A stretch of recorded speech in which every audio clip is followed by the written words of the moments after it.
with you all go with you always to talk. Listen, bro. Wait.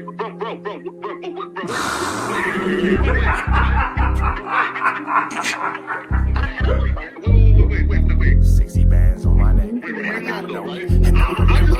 How many shots to the center of a freak, nigga? 3 in his ass, lick his stomach, smell his pink, nigga. They throwing shots, time to see if them pussy niggas can take it. The nigga whack is a snitch and the jolly niggas are rapists. See, Lush was on to something, tried to act like it was nothing. Since you ain't know that freaky ass taker, you was frontin'. Munchie ain't fucking with you, and Spider-Loc ain't gon' save you. If you want it, you gon' take it. Stop them freaky ass behaviors. Let's get straight to the point, see, we ain't gotta wait for later. Nigga with your last name kidnapped that girl before he raped her. Said the moms of gang members don't deserve no piece of prayers. When General butt naked, the kid Tesher is your savior. You ain't gotta stall me out, cause I ain't asking for no favors. Get it cracking right now, we ain't gotta wait for later. Walked into your own building, heard my voice, and then you ducked away. Was humble like a bitch, cause you a hoe, stay in your fucking place. That nigga whack is slut and pathetic, FLAKKO's a fucking lame. Whack ain't come outside because he hiding from his fucking gang. Talking like you tough when niggas spitting in your fucking face. T-Ro didn't quit, we wouldn't even know your fucking name. Whack in front of Adam, but Adam is how he do you. See, FLAKKO lied on me and then Whack told me to sue you. Treated Whack like a bitch, you should've seen it, it was beautiful.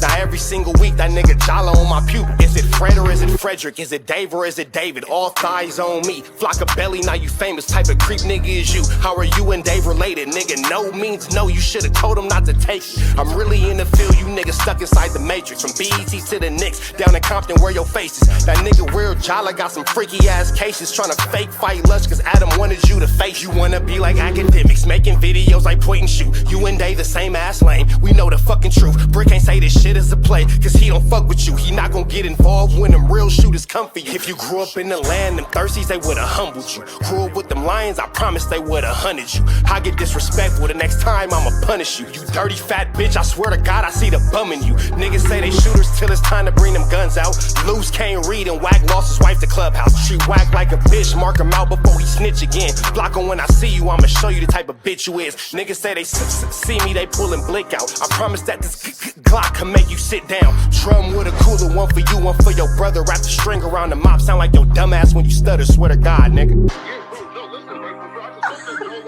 just wait.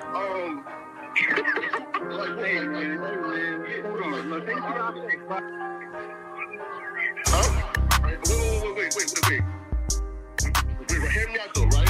Wait, bro, wait. Again, wait though. Just right, though, right? Wait though, right? I do want to. Wait though. Deal, y'all. Rich Trapper tapping in TNN Trap News Network. We back in the same, like cracking the same. Man, make sure y'all like, comment, subscribe for more of this good, my good content we got going on here at TNN Trap News Network. News you can use, some knowledge, though. You can't get nobody college, though, big dog. Hit that subscription button, become a part of this Rich Trapper Mafia family. Hit that notification bell at the top. Hit all, say tapped in for the latest and the greatest of what we have going on here at TNN Trap News Network. It's that good news you can use. It's that good knowledge, though. You can't get in nobody's college, though, big dog. Tap in with that tap in and make sure you tapped in with that good tap in and make sure you tapped in with the tap in when you tap it in. You feel me? You feel me? Trap News Network, Rich Trapper. Make sure y'all get into that. TRAP, NEWS, That's the Instagram. Make sure that y'all followed up. We appreciate the love. We appreciate the support. We appreciate y'all always holding us down, Charlie Brown. Holding us down, Charlie Brown. Holding us Downington, Charlie Brownington. Thank you. I appreciate the love. We finna go ahead and jump into this Kantiana, man. We going back into the story of BRICC, baby. If you've seen the last video, we get into part 1. We're finna jump into part 2. Let's get into this content without no further ado. Let's get into it. Let's go. Cousins who now cool and definitely stay out of trouble. But nope, Zaire's entrance to Atlanta would be quite the opposite. As soon as he touches down in the city, he links up with his rolling 60s cousins who now run with BMF. So while his classmates are sleeping in the dorms and kicking it on campus, he's with Big Meech at the club and sleeping in his mansion as well. So I'm the youngest little dude, you know what I'm saying, in the club. 17, 18, I'm with Meech and them though. And as soon as he was introduced to their lifestyle, he fell in love with it and was willing to do anything to impress Big Meech, including trapping and moving weight while being a full-time college student. So just like that, in 18... Who was this nigga? Zaire St. Patrick? BRICC St. Patrick? Shit Show St. Patrick? What niggas you? Tariq Crack? Course correct? Crack? Where's Noma? Where's Noma? Effie, you ain't here? Your little fine ass. It's an Effie around this motherfucker. What the... Brick St. Patrick, what are you doing? Chill out, Tariq. 18-year-old Zaire is risking his freedom once again, and unfortunately, during his second semester, it would all catch up to him. While heading down the interstate with 75 pounds in his car, a Georgia State trooper gets behind him. He throws some of the bags out of the window, but unfortunately, they catch up to him before he can get rid of it all. And just This nigga Brick gotta stop driving in cars when he does crime. like that, Zaire is arrested and is facing a serious Class A felony. While enrolled as a college student, he's now facing up to 8 years in prison. At this moment, everything he's ever worked for is now way out of the window. They caught him red-handed with serious weight, and he's going to be sitting in prison for quite some time. Well, long story short, he pleads guilty to the felony, and now his future is at the hands of a judge. Somehow he gets another lenient judge who sentences him to 4 months in jail, 10 years probation. Now, this is what y'all gonna say. Some of y'all gonna be like, how you get 4 months in jail, 10 years probation, blah, blah, blah. This is what I know. This is what I know. TKP in the building. Hey, baby. This is what I know. In Fulton County, if he was in Fulton County, if you got enough chili, it's like 20. When I first went to Atlanta the very first time in 2007, when I was like fresh out of high school, the very first time I've been out there, they said that to beat a murder was $10,000. I imagine now to beat a murder in Atlanta is about $30,000. That's about how much it costs. If he had license, the search was illegal. If the stop was illegal. There's a lot of things and a lot of parameters that can play into him getting such a lenient sentence. If you have a lot of chili to hire a good lawyer, you can get out of a lot of situations because you're not paying for your actual freedom because you didn't do something. You're paying for the relationship the judge has with the lawyer. Hear what I said. In the city of Atlanta, you base your lawyer not on if you're innocent or if you're guilty, based off the relationship they have with the judge and the district attorney. That's something you should be considerate of when you're hiring a criminal lawyer. So and they got this first offender thing in Atlanta and all that kind of stuff too. So it's a lot of things that can contribute to that sentence actually making sense. We're not finna sit here and say, oh, Brick baby a snitch, blah blah blah. As the video continues, if things change, we'll change with it. But right now, you cannot say I done beat cases in Atlanta. If you got the chili, you can beat the case. That's what I know. You feel me? As that case, especially with it being his first one, that does actually make sense. Stop. If you're from LA, stop trying to apply your LA County rules and logic to a southern situation. It's not the same place. receiving only 4 months for 75 pounds is very strange, especially in the South. On top of this, during this exact time, BMF was taken. I've never heard Brick Baby got caught with 75 pounds. Never heard that. And it's weed. It's not coke. It's not nothing like that. It's weed we talking about. Down, and all of them got 15 to 20 years. With 4 new big arrests. Keep in mind, too, Big Meech and them got caught with dope. Brick got caught with weed. Totally different. You feel me? Atlanta police believe they have just about shut down the so-called Black Mafia family. And as our Julia Harding reports, these suspects were hiding out in one of the city's most popular areas. Anyone tied to BMF typically has an extensive criminal history, so we consider them to be very violent. Federal agents seized this limo with secret compartments that had almost $1 million hidden inside. See, yeah, none of that has anything to do with Brick Baby. That's Big Meech and them. Brick wasn't living like that. Brick wasn't no drug kingpin like that. No. Way lower level.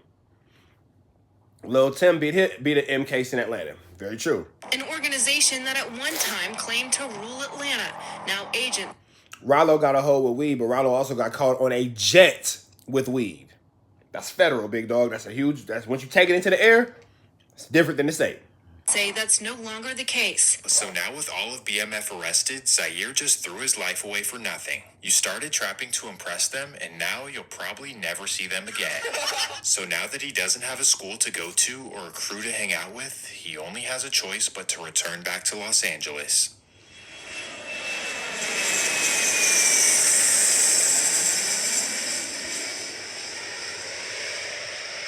So right after his release from Fulton County Jail, he makes his glorious return to the wicked, overhill Los Angeles streets.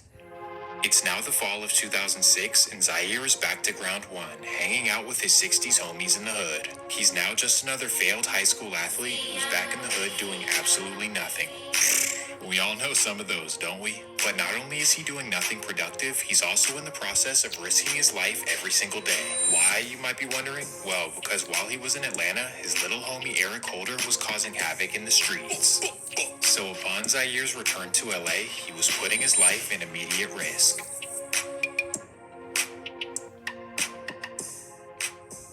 It's an early October afternoon, and Zaire and Eric are rolling through the set headed to their local corner store.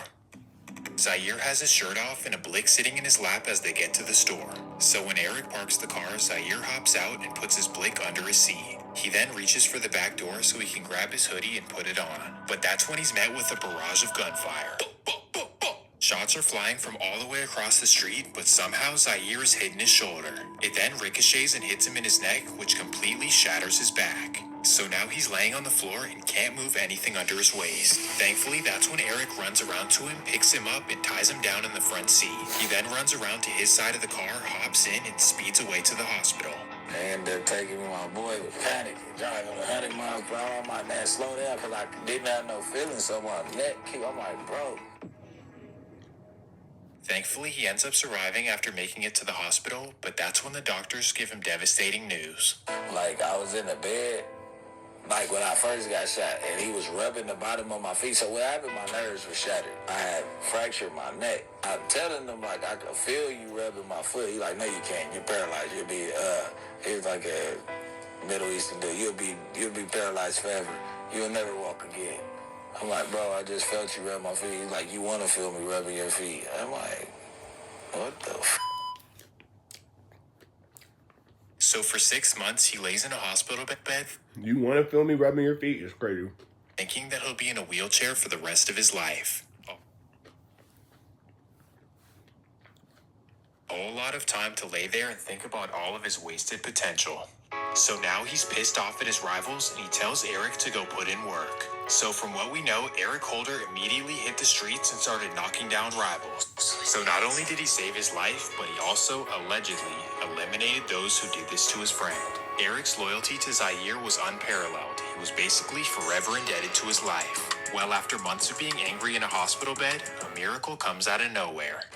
We sitting inside the hospital, we watching TV, and I just move my legs up like, and she like, what the f*** are you doing? I'm like, I was like, oh shit, I was trying to get comfortable. And my legs just moved. She like, what the fuck? Like, oh, she ran and got the nurse. Went to rehab, physical therapy after that for like 4 months. Somehow, after Yeah, this narrator is barnacles. 6 months, he's able to fully recover and get back on his feet. And after his full recovery, he would smartly get out of the LA streets and head back to Atlanta. Now, you may be thinking that this was his wake-up call to get out of the streets, but this wasn't the case at all. Instead, he heads back to Atlanta with a serious mission in mind, and he brings Eric with him. Basically, he wants to become the king of the streets, the powerful leader of the Georgia Rolling 60s. At this time, and really still to this day, the streets in the South had absolutely zero structure. Nobody listened or followed orders from anyone, and it was pretty much every man for himself. No certified OGs, DPs, put-ons, none of that. So essentially was Zaire... Now, that's very true. That's very true. I'm not saying that certain people weren't, but I remember in 2007 was the very first time I ever went to Atlanta. I graduated high school on a Friday. I went to Atlanta on a Saturday. I was supposed to stay for a week. I ended up staying for 8 months. And I remember a nigga telling me he was a Crip. And I was like, you a Crip? He was like, yeah. I said, are we in Atlanta? We in the South? Y'all got Crips? He was like, yeah, I'm a Crip. And I was like, okay, where, like, what hood you from? He was like, I'm a Crip. I said, yeah, I know, but like what neighborhood is you what neighborhood is you from? I wasn't like banging on him or nothing like that, so don't get me twisted. Like I'm just actually out of curiosity being from LA, like, damn, is Crips out here? Like, damn, what hoods is out here? And he didn't know what hood to say. He just kept saying, like, nah, I'm a Crip. And I was like, oh, okay. And then that's kind of was like where that ended. I remember coming back in like 2014. And they started like pushing a little bit. I'm from 6, so I'm from A Tray, I'm from 4 Tray, I'm from Kitchen, I'm from Linwood neighborhood. They started, you know, banging Inglewood families and Swans and Crenshaw Mafia and all that kind of stuff. And then I remember coming back in 2016, and that was a full blown like hood day. You got 2 Chainz at the 6-0 hood day, and he got pressed up low key, and it kind of go from there. And you know, I heard a lot about BRICC Baby. I ain't gonna say the things that I heard, but say that he was doing his 1-2 step like Sierra. Was trying to do was bring the Los Angeles way to Georgia, where he could have people under him and serving anything he wanted. So in order to do this, he hit the streets hard and recruited new members, guys who were under him and who would do anything he said. And in the process, believe it or not, they took over some serious hoods, and this is how Zaire truly made his name in Atlanta. From the notorious Four Seasons apartments, the West End, and a Southside hood known as Shady Park. Well, in the process of expanding the set, Zaire unfortunately brought some havoc to the streets. In typical LA fashion, he began robbing and extorting rappers, a trend that Atlanta had never seen before. No, that's somebody I robbed that was Gucci best friend. This is how he becomes known for robbing in Atlanta, somebody that you'd rather have on your side than against you. So he's basically extorting people for friendships, but on the flip side, he's also pretty intelligent. After befriending a local rolling 60 by the name of Pee Wee Longway, he ends up running his bag up like never before. If you're unfamiliar, Pee Wee was a very well-known hustler in the streets of Atlanta, known for running up millions. And because of this, he had connections to the up-and-coming and major rappers in Atlanta. I met everybody through Pee Wee Longway. That's my brother. That's like my brother-in-law. As they were constantly in studios and surrounded by rappers, they decided to join together and to start a music label. This would be known as Money, Piles, and Ammo, also known as MPA. Okay, so you guys start rolling together and you guys start MPA together. We around it so much. Let's pay for some studio time, shoot a couple videos. Let's just see where this goes. Unfortunately, they had no idea how to properly run a business, but aside from that, Zaire had a special ear for talent. In fact, he discovered Young Thug in 2008 and actually started managing his career early on. Without having him signed to any sort of paperwork, Zaire had him in the studio and was also introducing him to some bigger names. In fact, in 2009, he even brought him to LA to try to get him in the studio with Nipsey Hussle. I started showing him the game with what's going on the West Coast too. Right. You know, I took him in front of Nip in like 2009 and told him to work with him. And Nip was like iffy. Thug was slime then. He was real like, you know what I'm saying? He was out here robbing, doing all, you know, real regular hood. So the point is that he was helping out Atlanta artists and he had a really good ear for talent. So not only does he have a potentially major label at his hands, but he's also doing pretty well financially. In fact, in 2009, he copped a nice condo in Sandy Springs, a fly whip, and you know, he was just doing his thing. Once again, things are truly looking good for him, but sadly, this is when he's met with some terrible luck. October 22nd, 2009. It's a Thursday night in North Atlanta, and Zaire is headed down Interstate 19, headed towards downtown. As he's cruising down, a Georgia State Patrol gets behind him and runs his tags. Unfortunately, he never registered the car, so the officer hits the charities. Ah, shit, here we go again. Zaire knows that he's riding dirty. Now, this is what I do know. No license, no registration. In LA, they gonna let you go. They don't care. In Atlanta, you're going to jail. Get caught driving with no registration, you're going to jail. Get caught driving with no license, you're going to jail. Get caught driving on a suspended license, you're going to jail. You're not gonna get a ticket. You're not gonna just impound a car. You're not gonna collect go. You're not gonna pass go. You're not gonna collect $200, brother. You are going to jail. Jail. Guess who's going to jail tonight? Guess who's going to jail tonight? Guess who's going to jail tonight? God gonna place my bail tonight. You're going away, big dog. That's that. Period. Point blank. It's crazy because I've even told cops like, y'all really taking niggas to jail for driving with suspended licenses? That's stupid. That's a stupid way to fill up a jail. That's the law. That's what they gonna do. Convicted felon, so he smashes on the pedal. Now he's on a high-speed chase, cutting in and out of traffic in Buckhead, and then he smashes into a pole. Just like that, the officers are able to pull him out of the BRICC Baby's not the getaway driver you thought you wanted. Not at all. car, and they find weapons inside. This time, it's no joke, as he's facing 4 separate felonies. So already being a convicted felon, he's looking at up to 12 years in prison. But somehow, once again, Zaire is able to completely avoid prison and only get a few months in jail. What? A convicted felon and documented rolling 60... Now again, keep in mind, this is what I know. I get that he's a documented felon. He's not a documented rolling 60 in Georgia, so that's not counted for nothing. At this point in time, the gang aspect ain't that big in Georgia where they even know about that. This is Atlanta, Fulton County. He keeps catching these cases in. This is Atlanta, Fulton County. He keeps catching these cases in. You feel me? Hold on real quick. Hold on real quick, y'all.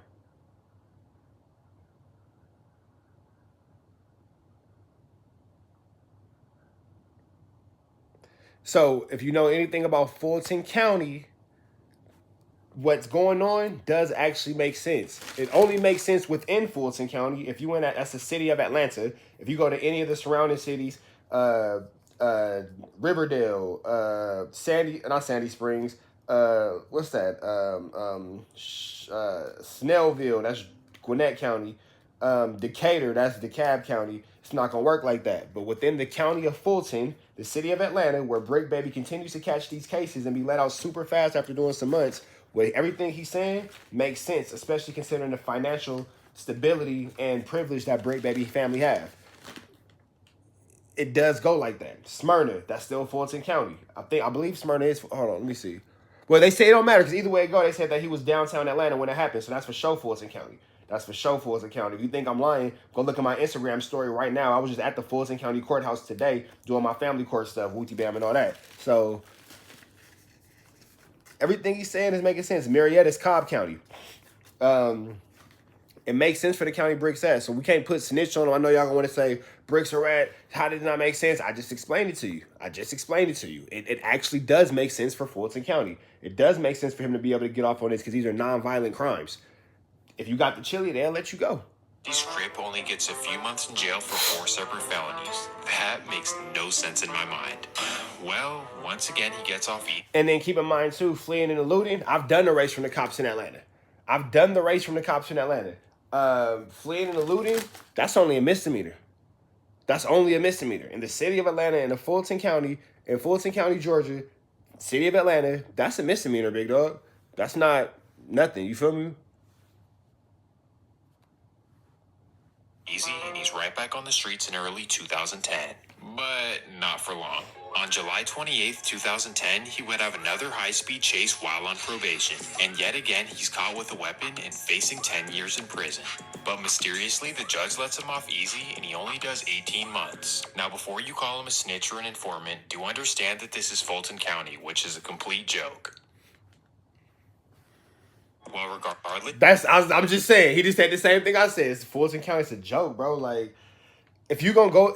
I'm not saying commit crimes, but if you're going to commit crimes in the state of Georgia, you want to do it within Fulton County because they're not going to give you... Nothing's going to happen, bro. Like, if you got some chili, you'll get out of that.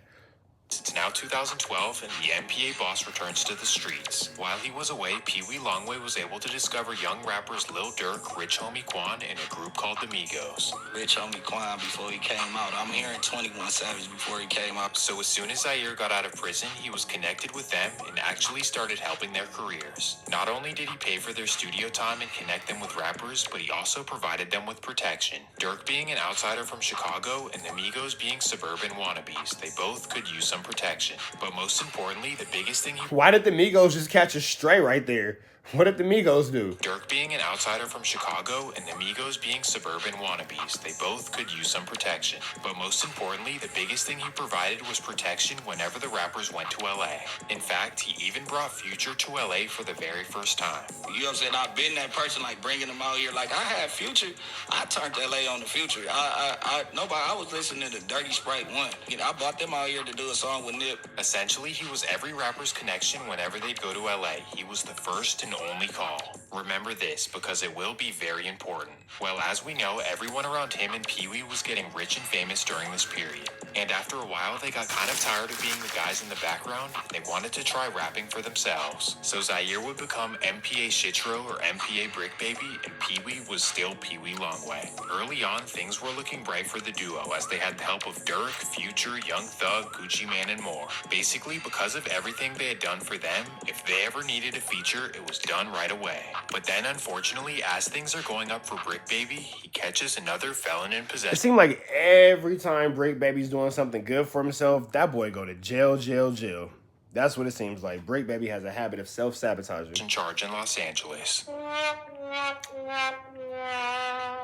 And if they ever needed a feature, it was done right away.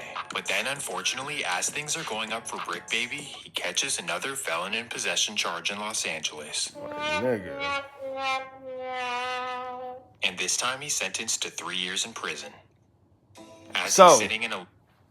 For a possession charge in California, you're going to jail for 3 years penitentiary. You cannot buy your way out of it. California got so much chili, it don't matter. The city of Los Angeles got so much chili, it don't matter. Fulton County, which is a much poorer county than Los Angeles County, need that chili. So if you can circulate that 1-2 step like Sierra, everybody can kind of get their palms wet a little bit, blah, blah, blah. They're going to look the other way. That's the difference between Los Angeles County, California, and Fulton County, the city of Atlanta, Georgia.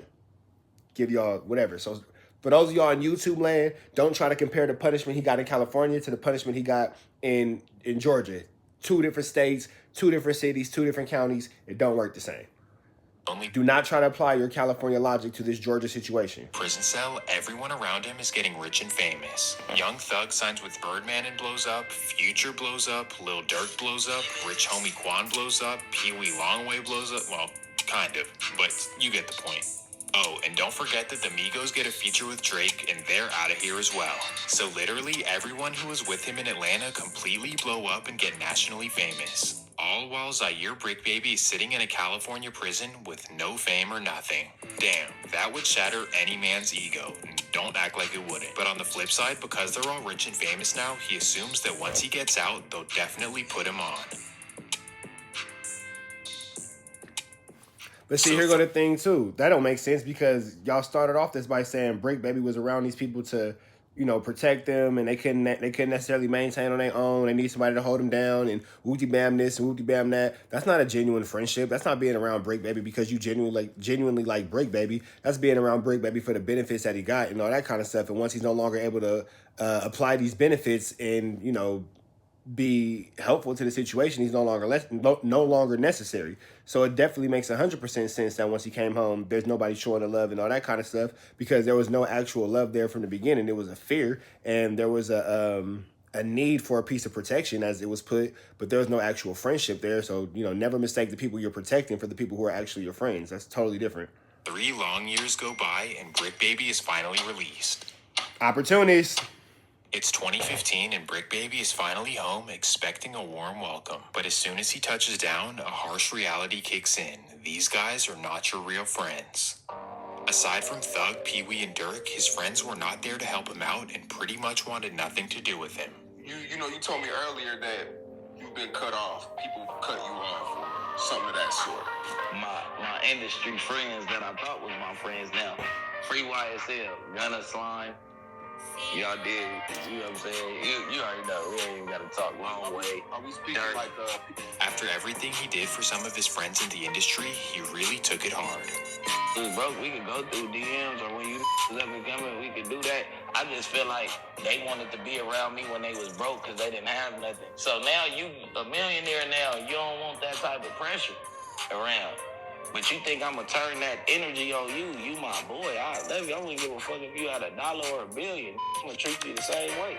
Brick Baby was now a peon or an afterthought to many people he helped out, and this truly hurt his ego. Now, instead of being the guy who helps out rappers and protects them, he reverts to being the guy who wants to rob them. Don't come. Oh, hold on, that's my little man.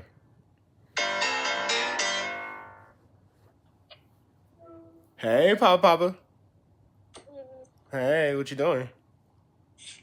I didn't eat my chocolate. You eating your chocolate? Yeah. Yeah? Where you get chocolate from? I don't in a jar.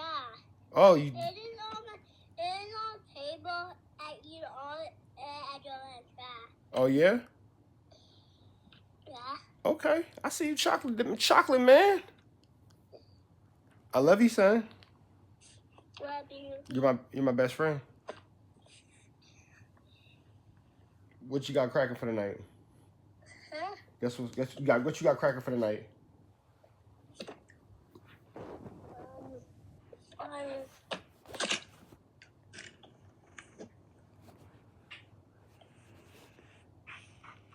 You said what?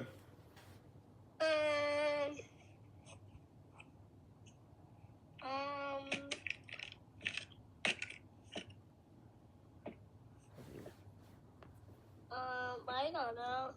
You don't know? No? What you doing? What you over there what you over there distracted with? You said what? Oh, you got some money? Where you get all that money from? For my coins, before I go all the way up. Yeah, you can get all them. You got a lot of coins in there. Let me see. It's right here. Yeah, put the camera down so I can see your coins. Okay. Right there? Yeah, now hold your coins up. Right here. Yeah, let me see.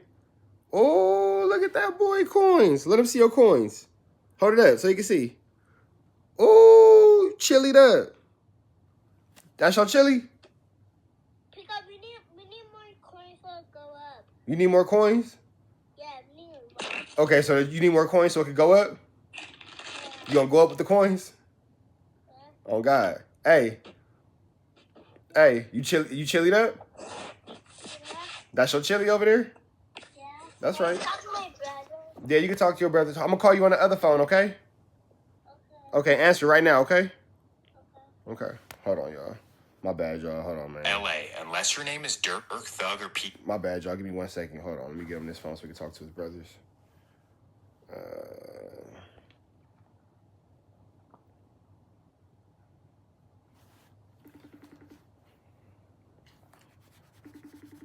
Hold on, y'all.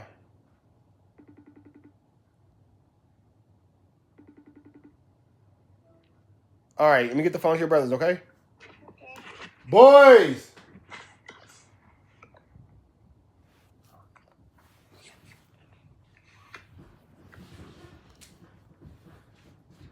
Talk to the little one.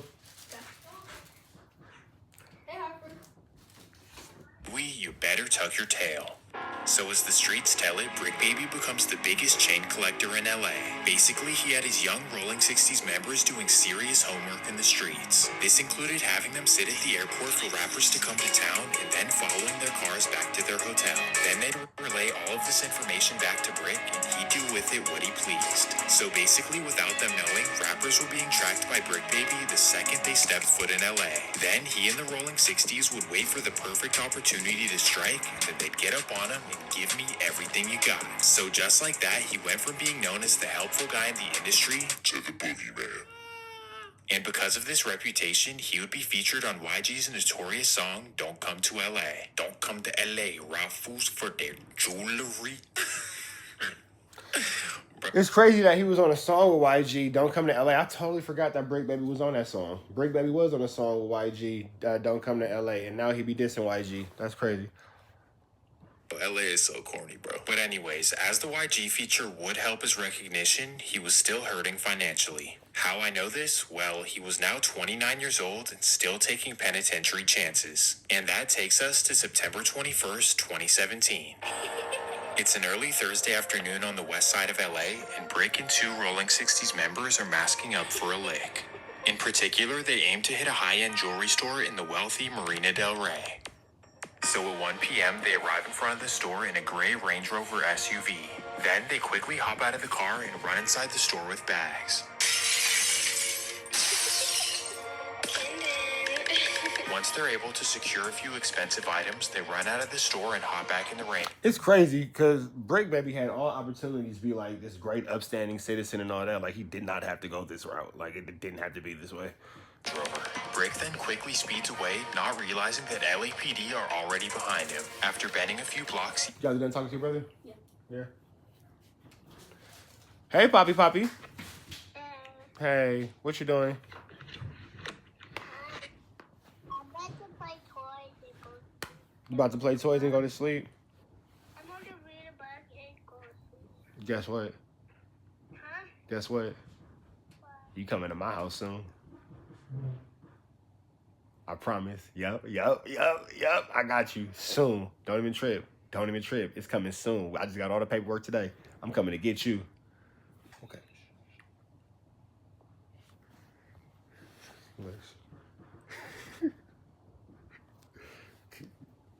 You know they listening? I got you, okay?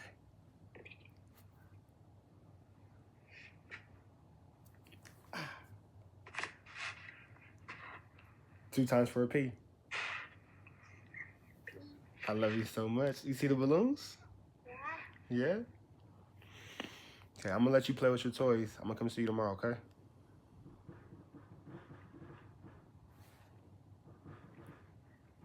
Two times for a P. I don't know how I do the balloons, but we gonna work on it.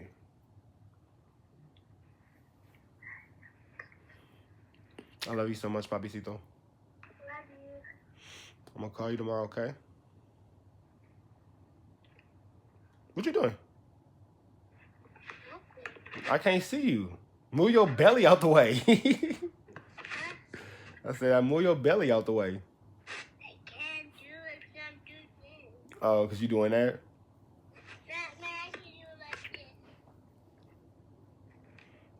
Oh, okay. Oh, there you go. There you go. Look at you, big boy. You kicking it? Yeah. Yeah. I love you so much. Love you. Mwah, mwah, mwah, mwah, mwah. Mwah. Good night, Mr. Handsome. Good night. I love you. Say your prayers, okay? Okay. Okay. What is it? Say your prayers. I just dropped my iPad in my tummy. You dropped your iPad on your tummy? Yeah. Oh, you be okay.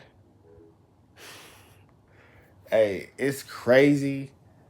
It's crazy that even the cat said, I'm gonna come get you soon. He's like, shh, chill out, bro, for she hear you. I'm trying to go with you. Chill out. It's crazy that even he knows she be tripping.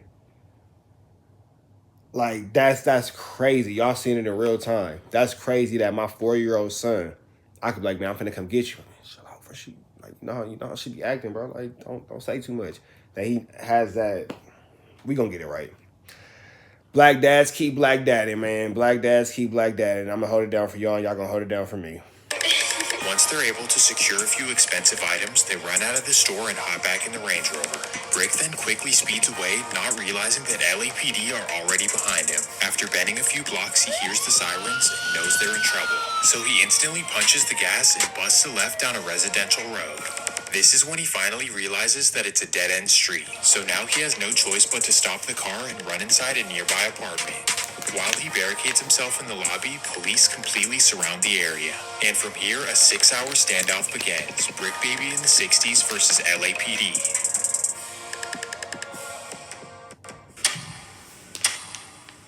Finally, at 7:30 p.m., Brick Baby surrenders. Misunderstanding tonight, or was it justified? A local rapper arrested after a tense standoff with officers in Marina Del Rey, but his family says police got the wrong guy. NBC4's Beverly White just spoke with his family and police. Beverly. That's right, Chuck. LAPD says it started with a 20-minute pursuit this afternoon of a man traveling in a silver Range Rover, and it ended when he ducked into this apartment building in the 13,900 block of Panay Way. That music video from YouTube is of local rap artist Brick Baby, the 29-year-old now in LAPD custody after a standoff in Marina Del Rey, identified by his mother, who declined to give her name. The already 3-time felon is facing 2 more of them things. Because of his history and the severity of the charges, he's facing up to 15 years in prison. Definitely nothing to scoff at. Of course, his family doesn't want to see him go away for a long time. And because of this, they go on the news and blame everything on his co-defendant. His mom goes on the news and says, my son didn't rob anyone. In fact, he doesn't even own a gun.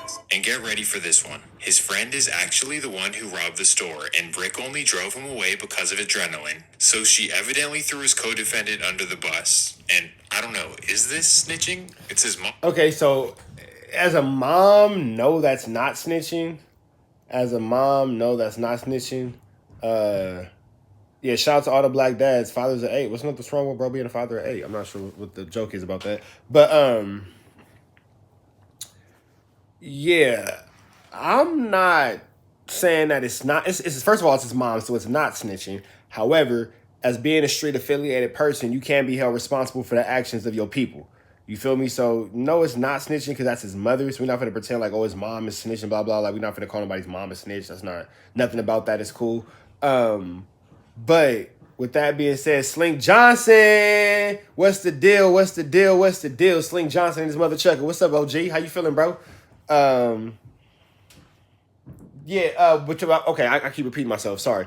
No, we're not finna say that it's snitching because that's somebody's mother. However, you can be held accountable for the actions and the movements of those around you when you are living a certain type of street life. That's what I will say. But yeah, it's snitching, right? Well, long story short, BRICK Oh, is they said what year is that? Let me run it back. Let me see. Hold on. masking up for a lick. And that takes us to September 21st, Okay, so 2017. September 21st, 2017. It's an early Thursday afternoon on the west side of LA, and BRICK and two Rolling 60s members are masking up for a lick.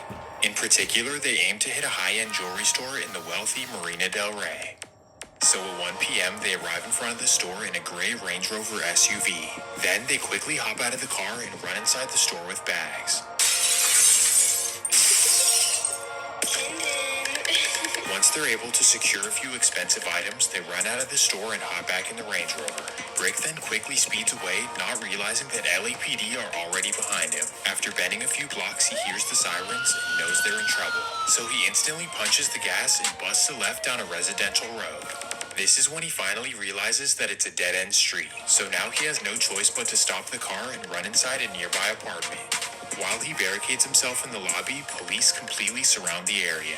And from here, a 6-hour standoff begins. BRICK Baby in the 60s versus LAPD.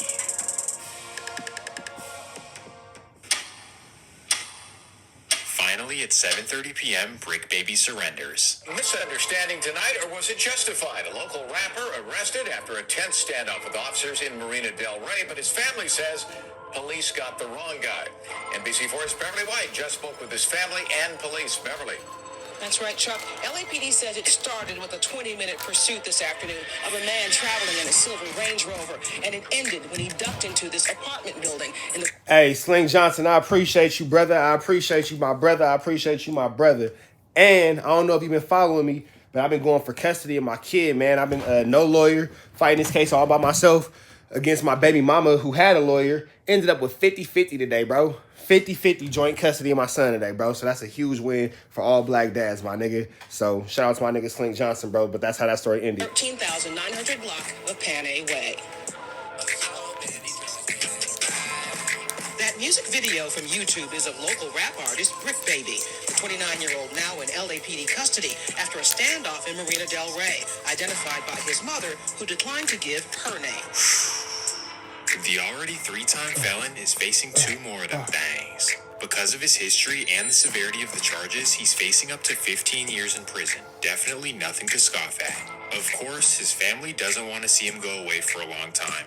And because of this, they go on the news and blame everything on his co-defendant. His mom goes on the news and says, "My son didn't rob anyone. In fact, he doesn't even own a gun."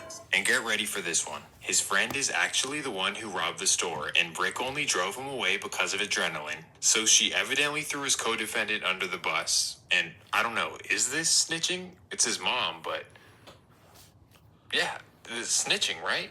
Well, long story short, BRICK is let off easy again as he's sentenced to 4 years in prison. And even though this isn't that much time, with 4 felonies on his record, what is he going to do for the rest of his life? Obviously, this is a harsh reality for a guy in his 30s, but sadly, during his prison stay, things get even worse. The music world is mourning Grammy-nominated rapper Nipsey Hussle, who was killed in a shooting in Los Angeles. Hussle was shot multiple times yesterday in a parking lot outside his clothing store. What he meant to the community, if you want to look around right now, every single person that's out here spending their time here, they're here because he spoke to them in some way. He inspired them in some way. They related to him in some way. He meant a lot. He meant everything to the community. You know, he was an entrepreneur. He was employing people. He loved his community. He was encouraging them and empowering them to be more, to do more with their lives. So that's why we're here today. The city of LA, and more specifically the Rolling 60s, lost a legend, and unfortunately, BRICK Baby would learn from a prison cell. Oh no, I'm playing poker in the day room. So I'm playing poker, and a dude from Blackstone come over from Juggles. He come over like, "Shitty blood, like, they killed Nip." I'm like, "Stop playing with the set." Immediately, I'm like, "Stop playing, bro."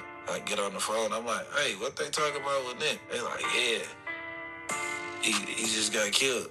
And I'm like, "Huh?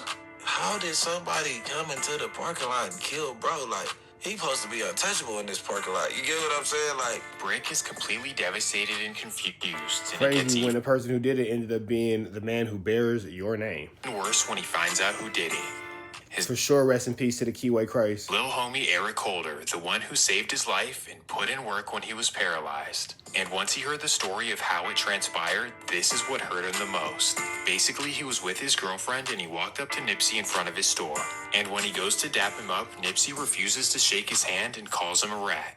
This is a major violation in the LA street code. You do not call someone a rat without paperwork, and especially not in front of their girl. So Eric, being one of the only actual steppers from the Rolling 60s, he feels completely played and wants to do something to Nipsey. So long story short, he goes to his car, grabs his blick, and walks back to the block. Then in front of an entire crowd of Rolling 60s members, he walks right up to Nipsey and lets him have it. After emptying his clip, he simply walks away as Nipsey's friends are frozen in shock. And he said, B-Wiz said, what's where the love for the big brothers on the merch? DM me on Instagram, bro, and I'll get you right. DM me on Instagram right now. If you want to put in an order for some merch and you bigger than the 2X, tap in with me right now if you're ready to get it cracking, and I'll make sure the merch orders go out, because I actually got a lot of people in this chat who I'm going to make sure their orders get ready tomorrow. So I will be taking care of that every Wednesday. It's going to make the merch happen day. So tap in with me on Instagram ASAP if you wear something bigger than the 2X, and I'll make sure that your merch get right. If you ready to go ahead and DM me, and I'll make sure I get y'all together. Because of how quickly and emotionally this happened, BRICK realizes that if he was there, he could have calmed down Eric and made everything okay. I get wind that it's cuz. I'm like, oh, cuz. I'm like, man. I'm just like, man, how one of my close friends killed my other close friend while I was in jail. So you always think like, damn, if I was on the streets, could I have stopped it? I probably could have took him to go smoke and slide. And we could have went somewhere that would never happen. How Eric Holder was able to do this in front of all those people is beyond me, but it is California at the end of the day. And on top of this, instead of going by their own code and holding court in the streets, they decided to testify against him in court. What? What I've now learned doing this for a few years is that all of these LA... That was a shot at Cowboy. ...street codes that they all say they abide by are pretty much never enforced, or at least they pick and choose who they want to enforce them on, and on top of this, they're always contradicting themselves. But either way, we move on to another rapper loss that involves the Rolling 60s, and that takes us right back to Atlanta, Georgia. As we all know, in the summer of 2020, Chicago rapper King Von would start an internet beef with Baton Rouge's NBA Young. All right, man, we finna get up out of here to the next one. Chat, y'all saying kick it. We finna get up out of here to the next one. Make sure y'all like, comment, subscribe, like, comment, subscribe, like, comment, subscribe. Red dots to the left. Y'all know the rest, and it's free. I have a new angel, so he's free. We are gone.